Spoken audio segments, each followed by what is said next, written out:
Oi gente, tudo bem? Eu vou dar continuidade para nossa série de devocionais e hoje eu vou falar sobre a Rainha Esther. Então, para chegar no ponto que eu quero chegar sobre ela, eu preciso dar um panorama geral do que acontece na história. Então, Esther era uma mulher órfã e judia, ela tinha sido criada pelo seu primo Mordecai. E a história toda do livro ela vai se passar no período em que a nação de Israel está sob exílio no reino persa. Então, Esther ela omite a sua origem judaica, ela conquista o rei Assuero e ela é coroada rainha da Pérsia. De uma forma bem resumida, é isso que acontece, tem várias coisas legais aí no meio, então vai atrás de ler o livro pra conhecer, porque é bem legal a história dela. Mas, o que acontece? Tinha um homem chamado Amã, que era do reino também, trabalhava pro rei, nesse período que Esther era rainha. E Amã conseguiu graça diante do rei, então o rei coloca ele como um dos oficiais superiores, um dos oficiais no cargo mais alto. E Amã faz com que todos os servos se prostrem diante dele. Só que quando Mordecai vê isso, Mordecai se nega, afinal Mordecai era judeu, então ele não se prostrava diante de outras pessoas. E quando Mordecai se nega, Amã fica com muita raiva dele, e Amã chega até o rei e fala: olha, tem gente vivendo na nossa terra que não segue as nossas leis, que não obedece aos seus decretos, então se for da tua vontade, vamos matar todo esse povo. E o rei fala: tudo bem, vamos. E aí eles lançam esse decreto, e quando Mordecai fica sabendo desse decreto, ele tá conversando com Esther por carta, e ele fala: Esther, eu preciso que você vá diante do rei e interceda pelo seu povo, né? Você é uma rainha, mas você também é judia, você tá numa posição de destaque, você pode interceder pelo seu povo.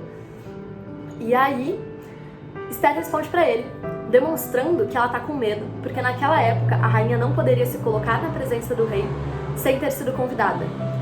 Então ela fala: olha, os oficiais todos sabem, eu não posso simplesmente chegar na presença do rei.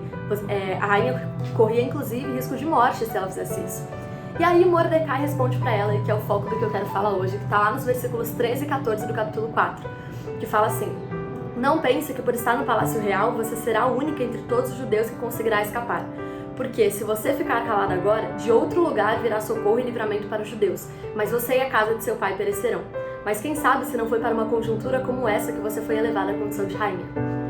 Mordecai responde de uma forma que muitas pessoas podem até considerar um pouco grossa, um pouco ríspida, porque muita gente poderia pensar: nossa, mas a rainha Esther era a única pessoa que poderia salvar o povo judeu, porque ela era a única judia na posição que ela tinha e tal.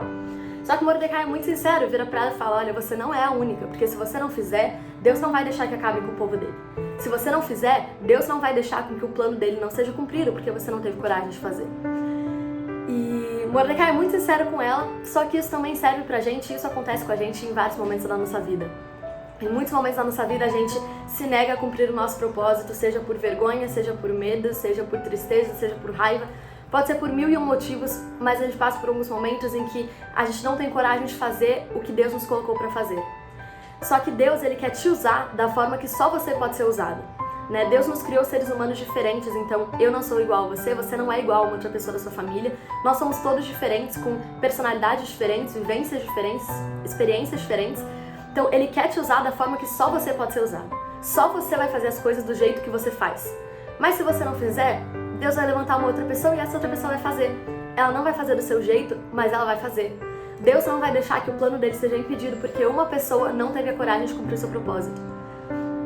E isso é muito triste, na verdade, porque quando a gente opta por não trabalhar, por não servir, por não participar do plano de Deus, quem sai perdendo é a gente. Não existe nada mais prazeroso nessa vida do que você estar trabalhando para o plano de Deus e servindo a obra dele e fazendo as coisas para a honra e glória dele. Então, no momento em que você opta por não fazer isso, a obra não vai parar.